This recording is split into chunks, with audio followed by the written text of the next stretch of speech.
नमस्कार दोस्तों, मेरे YouTube चैनल सुशील कुमार नागौरी पर आपका स्वागत है। आज हम घड़ी का सेकंड टाइप कर रहे हैं, दर्पण प्रतिबिंब। तो ये दर्पण प्रतिबिंब कैसा टॉपिक है दोस्तों, तो आइए हम इसके बारे में जानकारी लेते हैं।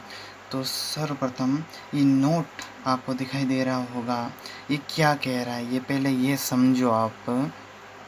तो देखो दोस्तों, यदि समय हमें घड़ी में यदि समय 11 से कम दिया हुआ हो तो 11:60 में से घटाएंगे, और यदि समय 11 से अधिक दिया हुआ हो तो 23:60 में से घटाते हैं। ये नोट पूरे दर्पण प्रतिबिंब को हल कर देगा दोस्तों। ये इस नोट के बारे में आपको पूरी जानकारी रखनी होगी। तो अब हम एक क्वेश्चन करते हैं दोस्तों, देखिए।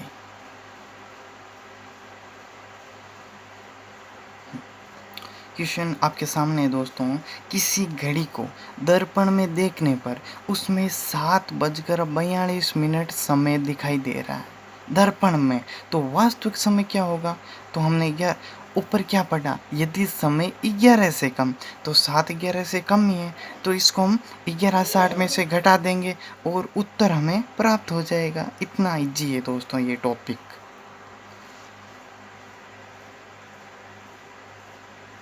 11:60 माइनस समय हमें कितना दिया गया है, 7:42।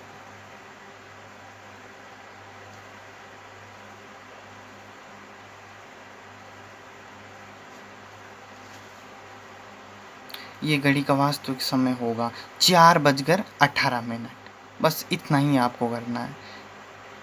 वो ऊपर वाला नोट आपको याद रखना है। यदि समय 11 से कम होगा प्रश्न में, जैसे कि 7:42 11 से कम है, तो हमने 11:60 में से घटा दिया। अगर 13-14 बजे होते तो हम 23:60 में से घटा देते। बस इतना ही करना है। यही आपका दर्पण प्रतिबिंब है। एक क्वेश्चन आपको 23:60 वाला भी करके बता देता हूँ दोस्तों। तो दोस्तों ये आ गया 23:60 में से घटाने वाला क्वेश्चन। तो क्वेश्चन देखिए दोस्तों, किसी घड़ी को दर्पण में देखने पर उसमें 13:40 समय दिखाई दे रहा है, तो घड़ी का वास्तविक समय क्या होगा?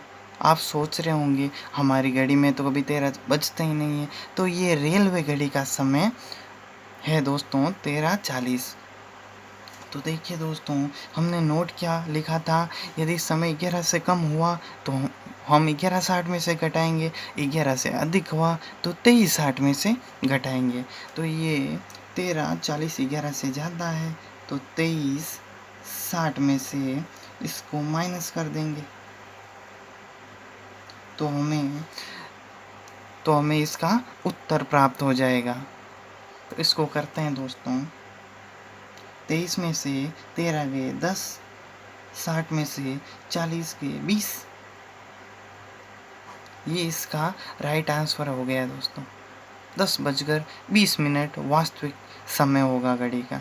तो ये दर्पण प्रतिबिंब हो गया दोस्तों। इतना इजी है। अब हम नेक्स्ट टाइप पढ़ते हैं दोस्तों, जल प्रतिबिंब क्या होता है।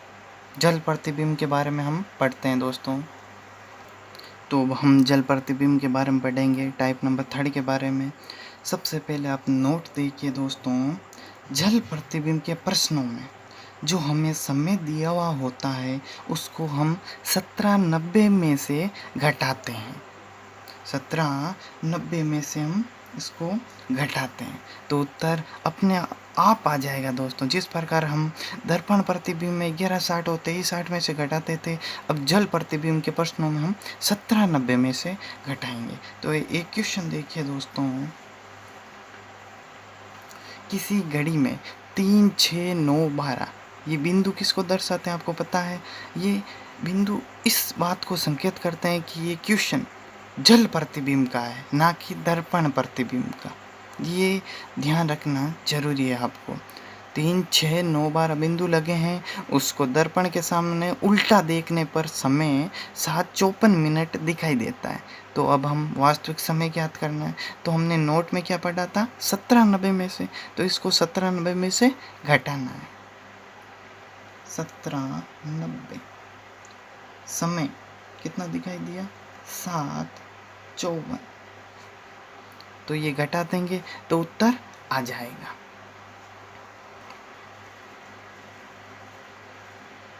17 में से 7 गए 10, 90 में से 54, 30, 36। तो ये घड़ी का वास्तविक समय होगा जल प्रतिबिंब में दोस्तों 10:36। बस इतना ही। ये नोट आपको याद रखना है दोस्तों कि हम अगर जल प्रतिबिंब का क्वेश्चन कर रहे हैं तो इसको जो समय हमें दिखाई दे रहा है, क्वेश्चन में जो हमें समय दिखाई दे रहा है वो 1790 में से घटा लो, उत्तर आ जाएगा।